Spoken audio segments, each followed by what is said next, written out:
आज हम बात करेंगे डायनामिक बैलेंसिंग की दूसरी केयर के हवाले से।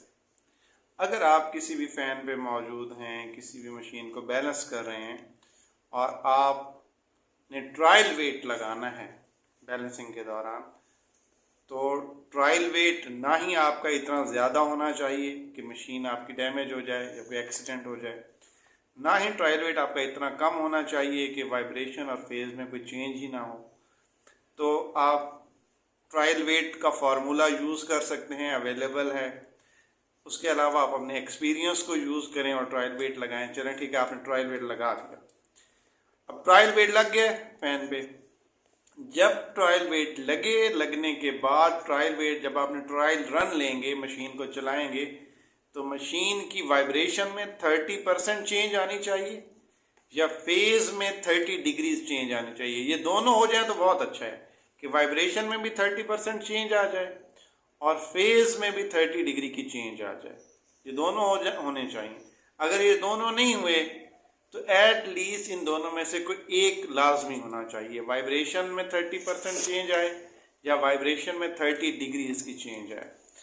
अच्छा, अब हम एक केस डिस्कस करते हैं। ऐसा पॉसिबल होता है कि बाज़ औक़ात हम ट्रायल वेट लगाते हैं और ट्रायल वेट लगाने के बाद हम देखते हैं कि हमारी वाइब्रेशन में कोई खातर खा चेंज नहीं आई, लेकिन फेज़ हमारा काफ़ी ज़्यादा चेंज हो गया है। पॉसिबिलिटी होती है ऐसी। तो अगर वाइब्रेशन में कोई खातर खा चेंज नहीं आई, 5%, 6%, 10% चेंज आई है, लेकिन फेज़ में बहुत ज़्यादा चेंज आपको मिल गई है, तब भी इसका मतलब यह है कि ट्रायल वेट आपका इफ़ेक्टिव है। आप आगे कैरी ऑन कर सकते हैं उस बैलेंसिंग जॉब को। अब उसमें एक केस ऐसा हो सकता है कि फॉर एग्जांपल हम एक मिसाल ले लेते हैं, एक एग्जांपल ले लेते हैं कि आप एक फ़ैन को बैलेंस कर रहे हैं और उस फ़ैन के ऊपर आपने ट्रायल वेट लगाना है। अब आप अज्यूम करें कि उस फ़ैन के ऊपर एक ऐसी लोकेशन है कि उस लोकेशन के ऊपर अगर आप 50 ग्राम्स का वेट लगाएंगे ना, तो वो फ़ैन बैलेंस हो जाएगा। आपने इनिशियल रन लिया, इनिशियल रन में आपको वाइब्रेशन मिली 10 मिलीमीटर पर सेकंड 120 डिग्री के फेज पे, ठीक है, 10 मिलीमीटर पर सेकंड एट 120 डिग्री। अब आपने ट्रायल वेट लगाना है, तो अज्यूम करें कि उस इम्पेलर के ऊपर एक ऐसी लोकेशन है, एक ऐसी जगह है कि वहाँ पे अगर आप 50 ग्राम का वेट लगा देंगे तो वो बैलेंस हो जाएगा फैन। अज्यूम करें आप, और आपने क्या किया, जाने का टाइम है, 4 बजे हुए हैं, 5 बजे आपकी शिफ्ट ओवर होनी है। अब आप बैलेंसिंग कर रहे हैं। अब आपने कहा कि यार अल्लाह किसी तरीके से मैं वेट लगाऊं, ट्रायल वेट पे ही मेरी बैलेंसिंग हो जाए। आप क्या करते हैं, 50 ग्राम का वेट उठाते हैं बाई चांस और 50 ग्राम का उसी लोकेशन पे लगाते हैं वेट जहाँ पे आपको चाहिए उस इम्पेलर को बैलेंस होने के लिए। अब आप वो वेट लगाते हैं, वेट लगाने के बाद जैसे आप ट्रायल रन लेते हैं, वाइब्रेशन नॉर्मल हो जाती है 10 से 1 मिलीमीटर पर सेकेंड। आप कहते हैं वाइब्रेशन मेरी ट्रायल वेट पे ही बैलेंसिंग हो गई। ट्रायल वेट पे बैलेंसिंग क्यों हुई? क्योंकि आपने एग्जैक्टली उतना ही वेट और उसी लोकेशन पर्टिकुलर पे लगाया जहाँ पे ज़रूरत थी।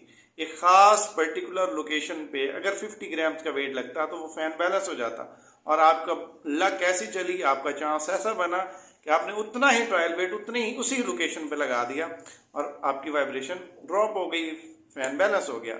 लेकिन अब आप अज्यूम करें कि आपने 50 ग्राम का वेट उस पर्टिकुलर लोकेशन पे लगाना था और चीज़ें बैलेंस हो जाना था, लेकिन आपने क्या किया, 100 ग्राम का वेट उठाया और आपने ट्रायल वेट उस जगह पे, वो जो पर्टिकुलर लोकेशन थी, हम अज्यूम करेंगे वो जो पर्टिकुलर लोकेशन थी, उस पर आपने 100 ग्राम का वेट लगा दिया। तो जैसे आपने 100 ग्राम का वेट लगाया तो क्या होगा, जैसे आपने 100 ग्राम का वेट लगाया तो क्या होगा कि 50 ग्राम तो, अब 50 ग्राम्स वेट ने तो उसको बैलेंस कर दिया।